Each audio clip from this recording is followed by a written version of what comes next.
From the Kansas City Chiefs star QB's father, Patrick Mahomes, to Joe the Animal Laurinaitis, you won't believe that some of these athletes have children in different sports. You know, I had to start off with Patrick Mahomes. Patrick LaVon Mahomes II might be the star quarterback for the Kansas City Chiefs in the NFL, but did you know that he's also got some baseball genes in him? That's right, his dad was a former Major League Baseball pitcher named Pat Mahomes. During his college days at Texas Tech University, Mahomes wasn't just a one-sport wonder. He actually played both football and baseball, but eventually decided to give up baseball to focus solely on football. And boy, did that pay off. In his junior year, he crushed it on the football field and even led all NCAA Division I players in passing yards and passing touchdowns. So it's no surprise that he caught the attention of NFL teams during the 2017 draft. Wish they would have took the pain with it too, but it was we battled through. It was a great team win against a great team, and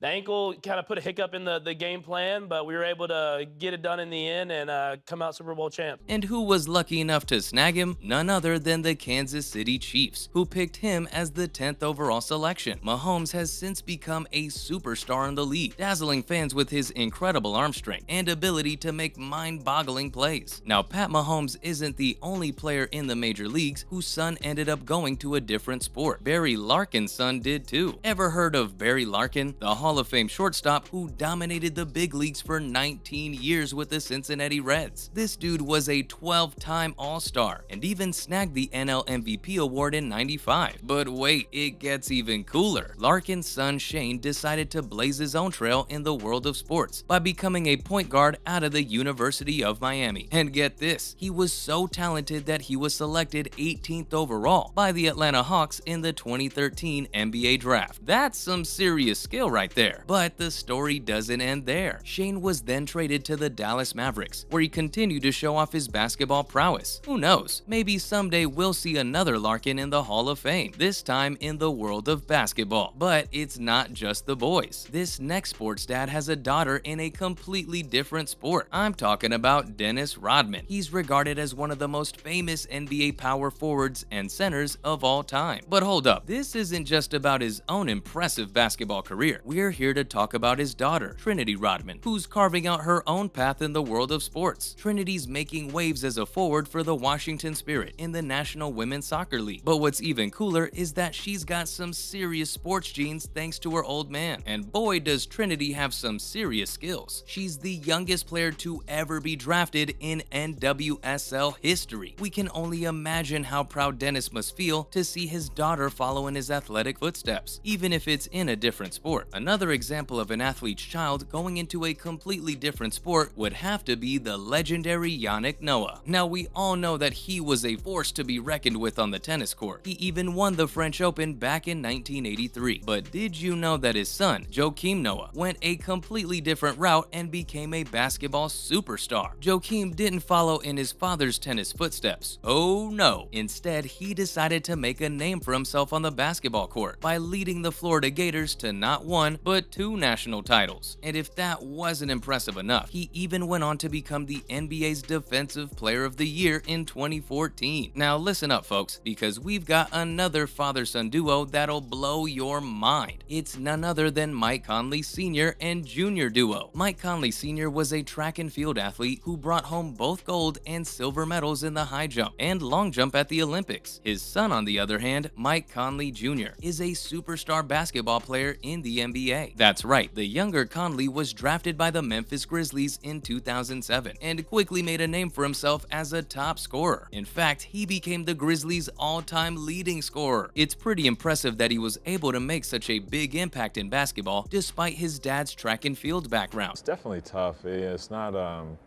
something that you prepare for all the time. It's definitely something that can happen, and you try to tell your wife and kids like any moment we could be somewhere else, but in their mind, it's not going to happen. Nowadays, Conley plays for the Utah Jazz and continues to dominate the court, but it's clear that his dad's athleticism and drive had a big impact on his own career. Who knows? Maybe Conley Sr. gave his son some pointers on how to be a top athlete, or maybe Conley Jr. just inherited that competitive spirit from his dad. Either way, it's amazing to see how two athletes can excel in completely different sports. This next sports athlete, on the other hand, probably helped his son a lot by passing down his boxing genes. That's right, I'm talking about Ken Norton. Ken Norton Jr. has some pretty big shoes to fill. After all, his dad was a heavyweight champion, but Norton Jr. made a name for himself in the NFL as a fierce linebacker, and he's got the hardware to prove it. In fact, he's the only player in NFL history to have 3 consecutive Super Bowl rings on his finger. He played on the winning teams for the Dallas Cowboys in 1992 and 1993, and the San Francisco 49ers in 1994. So while his dad may have been the king of the boxing ring, Norton Jr. ruled the football field in his own right. And they're not the only father-son duo with this sports combination. Let's talk about Joe Laurinaitis. Hey, have you heard of The Animal? Joe Laurinaitis was one tough dude and part of the most feared tag team in wrestling history, the Road Warriors. And get this, his son James decided to keep the family legacy going, but in a totally different arena, football. James ditched the wrestling spikes for some shoulder pads and became a linebacker at Ohio State. He was so good that he got drafted by the St. Louis Rams in 2009, wearing the horns of a different kind of ram. Another father-daughter who has been absolutely killing it on the tennis court is John Stevens and his daughter Sloane Stevens. The former NFL running back has quite the accomplished daughter in Sloane. Born in Fresno, California to athletic parents, Sloane was first introduced to tennis by her stepfather, who was a competitive recreational tennis player. After showing promise in junior tennis and winning 3 out of 4 Grand Slam girls doubles titles in 2010, Sloane struggled to break into the top ranks of professional tennis for several years. But when she switched to coach Kamau Murray in 2016, Sloane quickly returned to her winning ways and ended up winning her first Grand Slam singles title at the US Open in 2017. Just 5 tournaments after returning from a foot injury, Sloane continued to rack up titles, including her first premier mandatory title at the Miami Open in 2018 and a runner-up finish at the WTA Finals. With her father's athletic genes and her own impressive skills on the court, Sloane has cemented her status as a top tennis player. She's currently ranked in the top 50 by the Women's Tennis Association. I can't end this video without talking about this famous father and child duo. I'm referring to the one and only Julius Erving. It was only when Alexandra Stevenson made her remarkable run to the Wimbledon semifinals in 1999 that NBA Hall of Famer Julius Erving publicly acknowledged being her biological father. Apparently, he had a little side hustle with a sports writer in Philly while playing for the 76ers. Crazy, right? But get this, Stevenson racked up over $1 million in prize money as a tennis pro. That is some serious cash. And that's all for sports athletes who have children in different sports. Thanks for watching, and I'll see you next time.